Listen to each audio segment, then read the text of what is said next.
o Brasil e a economia internacional. É o tema de hoje do seu Agenda Econômica. Está aqui conosco o professor Paulo Nogueira Batista Júnior, que é diretor executivo no Fundo Monetário Internacional, o FMI, onde ele representa, além do Brasil, mais 8 países da América Latina. Participa da entrevista conosco o jornalista Deraldo Goulart. Professor, o ministro Manteiga falou na existência de uma guerra fiscal no mundo. Quer dizer, e o Brasil, o senhor acabou de citar Keynes aí com relação ao controle de capitais, a importância do controle de capitais. O Brasil, como muitos países, é vítima hoje de uma invasão de capitais externos, capitais estrangeiros. Isso está fazendo com que o dólar, que já vem derretendo no mundo, derreta ainda mais no Brasil, e o real se valorize muito além da expectativa, por exemplo, dos nossos exportadores e dos industriais de uma maneira geral. Existe, de fato, uma guerra fiscal no mundo? Eu acredito que sim. Na verdade, esse mote foi lançado pelo ministro da Fazenda do Brasil no ano passado. Ele mostrou algo que estava acontecendo e que as pessoas não queriam reconhecer, né? Que é um problema provocado pelo comportamento de algumas grandes economias.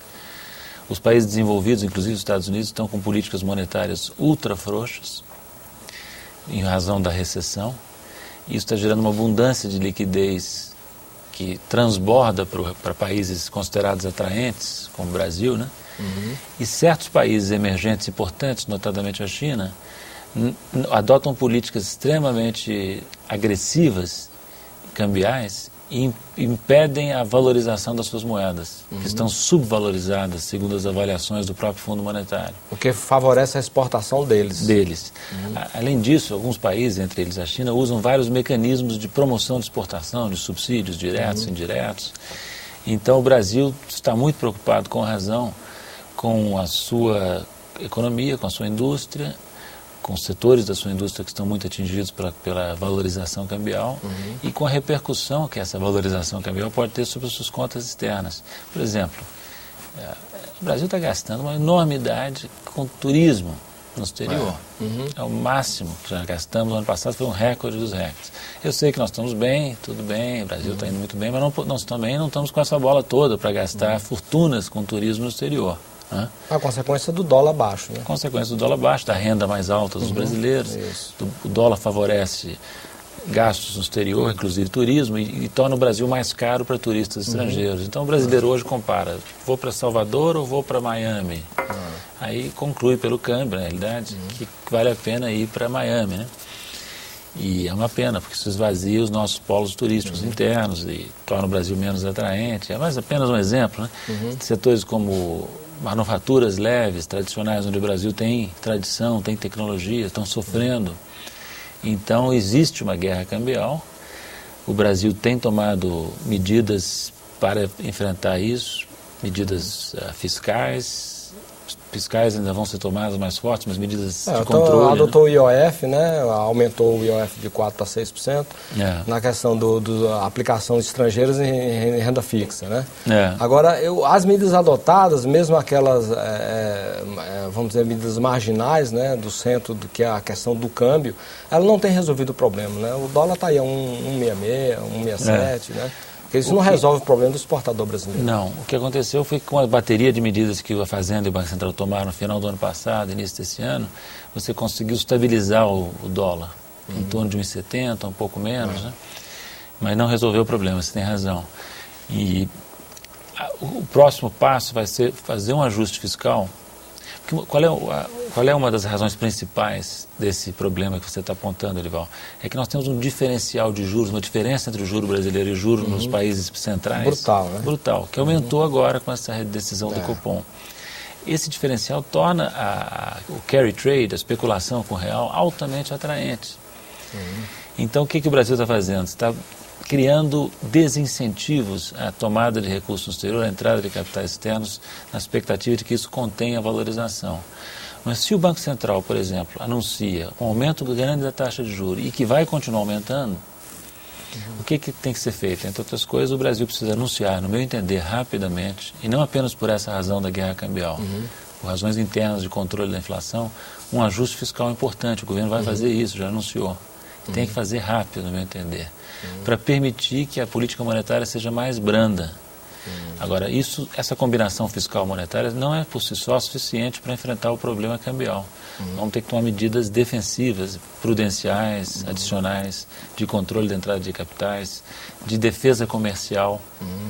Nós temos que nos defender comercialmente também, com medidas anti-dumping, de compensação de subsídios. Tem países que estão aí fazendo guerra comercial também, não apenas cambial. E nós temos que nos preparar. Nós já temos os mecanismos, temos que reforçá-los e temos que intensificar o esforço de defesa da economia contra essas invasões, como você disse. Né?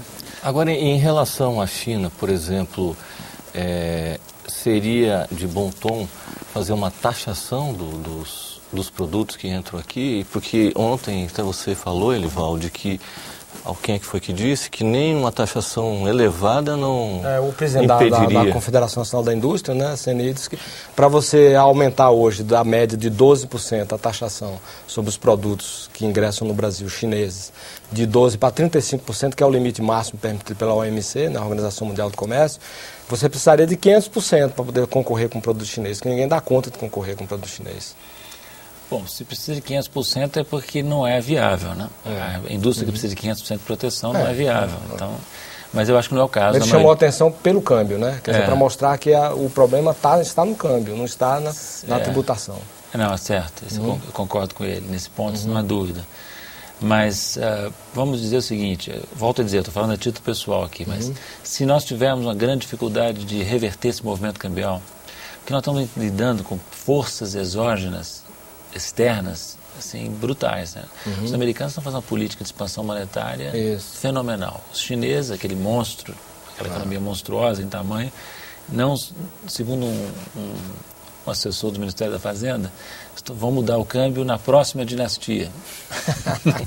Vai demorar. Então o Brasil tem que tomar providências. Na minha opinião, providências cambiais, mas também comerciais, na minha opinião, dentro dos nossos compromissos. Por exemplo, você pergunta, é de bom tom taxar produtos chineses? Não é questão de bom tom. Pelo regime internacional, um país que pratica, se ficar comprovado que os chineses estão praticando subsídios ilegais, dumping mesmo, dumping, nós podemos levar a questão ao OMC, como já levamos em vários casos, não só contra a China, e podemos adotar medidas defensivas. Os americanos fazem isso com muita eficácia. Medidas compensatórias, antidumping e compensatórias. O problema é que o nosso Departamento de Defesa Comercial é muito ainda pouco capacitado em termos de número de pessoas. O governo tem que mencionado isso publicamente. Nós temos que reforçar os nossos mecanismos de defesa e usá-los. Nós temos, você lembrou, né? Uma tarifa na OMC consolidada de 35% para boa parte da pauta, né? Usar esse espaço se necessário.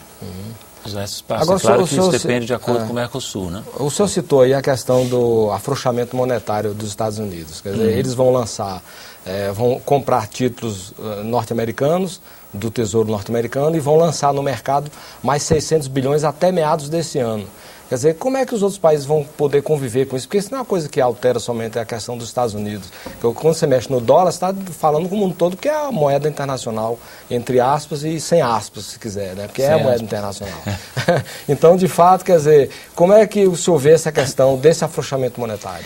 É uma questão super importante, super delicada, porque os americanos, se eles quiserem, no médio e longo prazo, preservar a condição do dólar de moeda de liquidez internacional hegemônica, eles têm que ter responsabilidade, porque senão eles quebram o instrumento.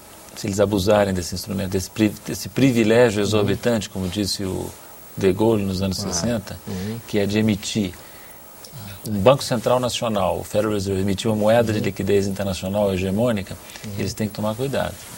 E a situação americana é tão delicada, econômica, tão difícil, desde os tempos de Bush, mas sobretudo com a crise de 2008, que eles estão apelando, vamos dizer assim, né? Apelando para coisas que, se nós pensássemos em adotar aqui, no nosso Banco Central, o nosso Banco Central seria chamado de perigoso heterodoxo. Com certeza. Né? Porque eles estão fazendo coisas do arco da velha para tentar reativar a economia, né? Tanto no ponto de vista monetário quanto do ponto de vista fiscal. Aí os americanos, quando o Brasil faz essa crítica, nos perguntam, mas o que o Brasil quer? Que o Brasil quer que nós adotemos uma política monetária mais apertada e derrubemos a economia americana? Não. Nós temos dito, não é isso. O Brasil entende que os americanos, porque nós agora podemos dar opinião sobre a política econômica de outros países, até dos Estados Unidos, com devido respeito e cuidado, porque todos os países merecem respeito. Mas o que há lá é um problema de policy mix, uma política monetária ultra folgada e uma política fiscal que talvez pudesse explorar de forma mais eficiente mecanismos de estímulo. Você veja, por exemplo, esse pacote que o presidente Obama negociou com o Congresso em dezembro. Segundo as estimativas do Fundo Monetário, técnicas, o multiplicador desse pacote de estímulo é 0,5, meio. É um multiplicador baixíssimo. Resultado, vai estimular a economia? Vai. Mas o déficit fiscal vai passar de 10% do PIB. E o custo para dar um estímulo modesto à economia fiscal é um custo que os Estados Unidos, até os Estados Unidos na situação atual, não podem pagar, porque estão com um déficit alto e uma dívida alta e crescente. Então, quanto tempo dura isso? Não sei. Os americanos fizeram barbaridades, a verdade é essa, no governo Bush, sobretudo, no sistema financeiro privado, e, paradoxalmente, no auge da crise, para onde é que fugiram os investidores? Para o dólar. Agora, uma coisa que pouca gente fala, quando se diz respeito à questão do desgoverno, o descontrole das contas públicas dos Estados Unidos, é a questão de custo de guerra. Quer dizer, esses caras estão em guerra no Oriente Médio, por aí tudo faz custo de guerra, aí quando, na hora de dizer, gastou não sei quantos bilhões de dólares e tal, na maior naturalidade. Quer dizer, isso não tem uma reação interna nos Estados Unidos contra esse gasto em guerras? Você tem toda a razão. Um dos elementos da fragilidade fiscal nos Estados Unidos, não é o único, nem talvez o principal, mas é o que a gente poderia chamar de imperial overstretch, né? De superextensão imperial. Eles invadiram o Iraque, primeiro o Afeganistão, depois o Iraque, e não conseguiram sair ainda de nenhum lugar. Então, com gastos militares altíssimos, se afundaram no Afeganistão, não resolveram, na realidade, totalmente o problema do Iraque. E já estão pensando no Irã. Já estão pensando. Não tem condição. Se fizerem essa loucura, não acredito que farão isso. Aí é um pântano sem fim, entende? É como o Japão, mal comparando, mas tem alguma relação, a invasão do Japão à China, né? Na década de 30. Simplesmente o país não deu conta. O Japão não deu conta da China e os Estados Unidos não dão conta de ficarem intervindo em tudo quanto é canto. Então, existe esse debate nos Estados Unidos, mas é engraçado assim, a política americana, o Partido Republicano prega a austeridade fiscal, mas se recusa a considerar cortes na área militar. Pois é, isso aqui é engraçado, né? E, na verdade, os americanos na minha opinião, teriam que pensar nisso. É claro que eles é que vão saber o que fazer, a prioridade orçamentária é a decisão política do país, né? Mas eles não dão bola para opinião de fundo monetário, de nada, né? Sabe, o presidente Reagan pode não ter sido um grande presidente, mas era um grande frasista, né? E ele disse uma vez, olha, quando era presidente, nos anos 80, nas Nações Unidas tem mais de 100 países que discordam de tudo que a gente propôs, e isso nunca perturbou o meu café da manhã. Não é mole não, né? Professor, alguns analistas entendem que em razão da crise de 2008 e agora da crise europeia também, alguns países emergentes, entre eles o Brasil, a China, Índia, né, podem se posicionar melhor na economia mundial. Como é que o FMI está acompanhando essa questão toda? Do BRICS, né? Do BRICS.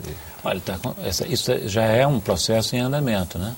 Quer dizer, o peso, a importância relativa de países como Brasil, Índia, China, sobretudo, mas também a Rússia, os BRICS, em suma, é muito maior hoje do que era em 2007, por exemplo. Porque, verdade seja dita, os paradigmas financeiros, econômicos propagados pelos americanos, pelos europeus, ficaram muito abalados, para dizer o mínimo, pelo colapso do sistema financeiro americano e europeu em 2008, né? Que quase provocou uma segunda grande depressão, né? Então, hoje, o país... Por que os países que você mencionou estão com mais influência? Porque nós atravessamos a crise relativamente bem. A recessão brasileira foi curta, não foi funda. O que mais motivou foi a Rússia, né? O dos BRICS, o que mais sofreu foi a Rússia. E no Brasil, o que fez com que o país passasse tão bem por essa crise ou não fosse tão afetado? Por exemplo, não ter escutado os conselhos do Fundo Monetário em 2007, 2008, eu posso dizer a vocês que o Fundo Monetário vinha aqui, eu estava presente, e aconselhava o Brasil a não acumular reservas, tanto. E por instrução do Ministério da Fazenda, influência do Ministro da Fazenda, de verdade seja dita, só olhem os dados, a partir de 2006, as reservas brasileiras subiram rapidamente no período que antecedeu a crise mundial. Então, um dos fatores, não foi o único, mas um dos fatores fundamentais foi a acumulação de reservas antes da crise. Agora, esse nível de quase 300 bilhões de dólares de reserva, alguns analistas acham que isso aí é um custo muito elevado, em razão da diferença de taxa de juros entre o Brasil e o que se cobra lá fora, né? Até taxa negativa lá fora. O Brasil tem taxa de 5%, 5,5% real aqui dentro. Quer dizer, há um custo enorme, né, em carregar esses 300 bilhões de dólares. É exagerado isso ou é o custo que temos que pagar para ter uma segurança? É verdade que o custo é alto. Eu também concordo com o que você disse. Na minha opinião, é um custo alto que nós temos que pagar para ter segurança e também para impedir valorização adicional do câmbio. Porque essas reservas são acumuladas não só por motivos de precaução, mas também para comprar o excedente de moeda estrangeira e impedir a queda a valorização adicional do real. Não tem sido totalmente... Mas se o Banco Central e o governo não comprassem as reservas que estão comprando, a valorização do real seria ainda maior. E as reservas são muito importantes para fazer face a turbulências. Agora, é verdade que elas têm um custo fiscal, pela razão que você disse. Agora, minha opinião, ao contrário de alguns analistas, é que uma maneira de resolver isso é adotar uma combinação de políticas que permita estreitar o diferencial de juros, que é anormalmente alto. O Brasil tem uma taxa de juros mais alta do mundo em termos reais, a básica, né? E isso onera diretamente as finanças públicas e o carregamento das reservas, portanto, o Tesouro. Então, se nós tivéssemos um ajuste fiscal mais importante, uma política fiscal mais flexível, nós poderíamos carregar as mesmas reservas com menor custo. Acho que esse seria o caminho. Nós estamos falando dos BRICS, não é? E a China já superou o Japão, está em segundo, a economia está em segundo lugar. Há uma previsão, até dita aqui na abertura do programa pelo Elival, de que o Brasil pode atingir a 5ª colocação, ser a 5ª economia do mundo até 2016. Quer dizer, os dados apontam para isso? Eu pediria um minuto, vamos fazer um intervalo e depois a gente volta com essa questão. Aguarde.